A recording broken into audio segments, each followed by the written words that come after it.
people have no energy? Because mental diarrhea. You eat bad food and then try to stop diarrhea, it's not going to work. This much you do. Tonight before you go to bed, keep it down and go to bed. In a little while, if you simply sit here, things around you will reverberate.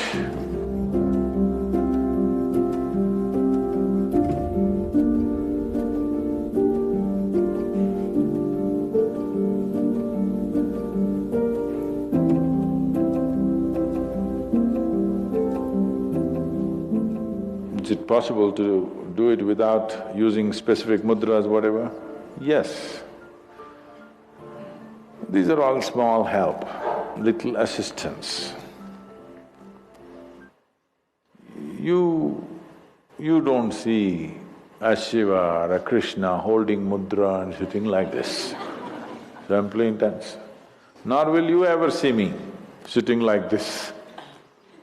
No, you will not see me practicing Shambhavi or this or that.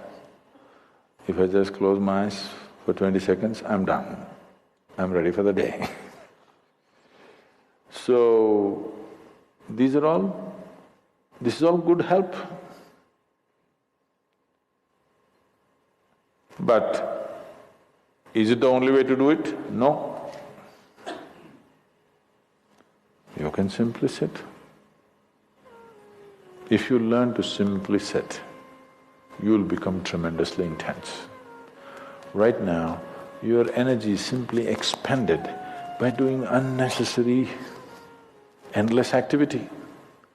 When you have so much mental diarrhea, how can you have energy? Suppose you have diarrhea, do you see how weak you feel? Yes or no? Right now this mental diarrhea, that's why people have no energy. They want to just eat and sleep all the time, because mental diarrhea is very exhausting. If you have physical diarrhea, you know how exhausting it is. Yes? This is also equally exhausting. People are sleeping 8 hours, 10 hours a day, not because they're working so much or their body is in such a bad state, it's just mental diarrhea. If you stop the mental diarrhea, there's enough energy to make this very, very intense. Now how do I stop mental diarrhea?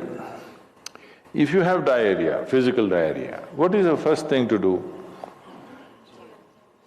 Huh? What?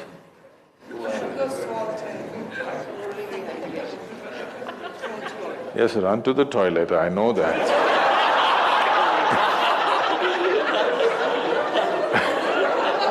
I'm saying as a corrective measure, what's the first thing you do?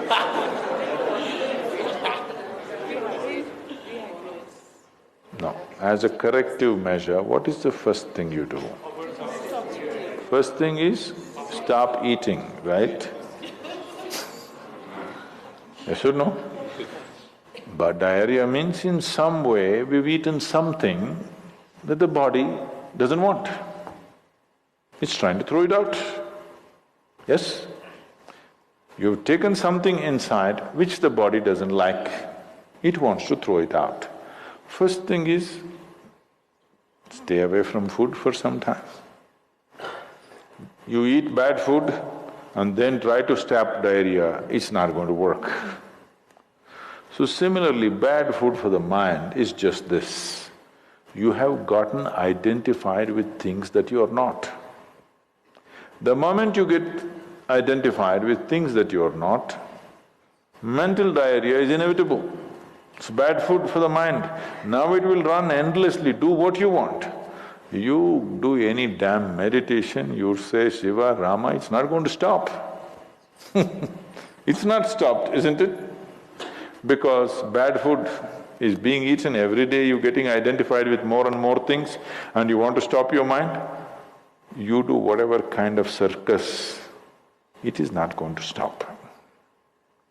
If you disidentify with everything, if you understand what is you and what is not you, If you keep a little distance from that, mind will become still.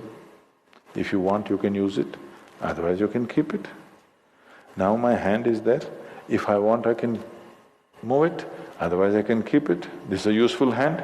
Suppose it starts jumping like this. You clearly know there is some kind of an ailment, isn't it? Yes or no? So if hand is jumping, you know it's an ailment. If mind is jumping, is it an ailment or no? The ailment has come because continuous wrong diet. You tell your mind that I am this, I am this, I am that, I am that. It's having diarrhea. You stop giving it wrong food. If you clearly see what… even if you do not know what is me, at least you know what is not me, isn't it? This much you do. Tonight before you go to bed, sit on your bed and sit down and discount everything that is not you. This house in which you're living, is this me? No. This loving parent or mother, father, wife or husband or child, they're wonderful, but is this me?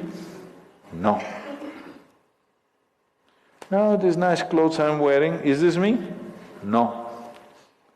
Now my body, I like it, but is this me? No.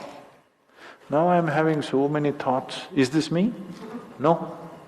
Now I'm having wonderful emotions, is this me? No. Like this, everything that's not you, before you sleep, keep it down and go to bed. Tomorrow morning, you will wake up considerably more intense than today. Every day you do it. In a little while, if you simply sit here, things around you will reverberate. Really. So I was in… a few years ago, couple of years ago, I was in America and this is a very typically American question. This lady comes up to me and she's very angry. I've been doing this yoga for last 35 years, nothing happened. But you went and just sat on a rock and things happened to you. This is not fair. Where is that damn rock?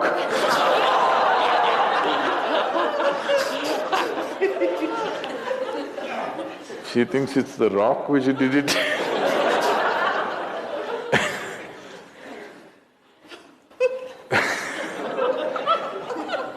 The only sadhana that I did in my life is, right from my very early age,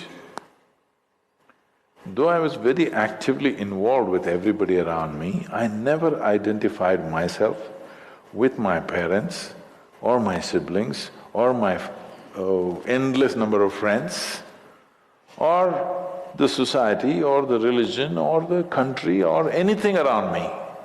Never identified. Not that I was not involved, I was very involved, very active. Even today I'm very active and involved, but not identified. If you don't identify with anything, there is enough energy in this to become intense. See, I want you to understand, your life energy right now in this body, how many things it's doing here as you're sitting here?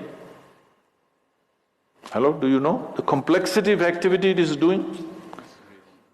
Every cell in the body, your liver, your kidney, your damn spleen and all kinds of stupid things that we cannot even figure even today. Yes? Just see as you sit here, how many things this energy is doing. Obviously it must be intense to do all this. You are not able to experience it because of diarrhea. When you have diarrhea, that's how you feel, isn't it? Yes or no? So that's how it is. Stop the diarrhea. Stop eating bad food, diarrhea will stop. Once diarrhea stops, there's enough energy in this to sit here and reverberate in a very intense way.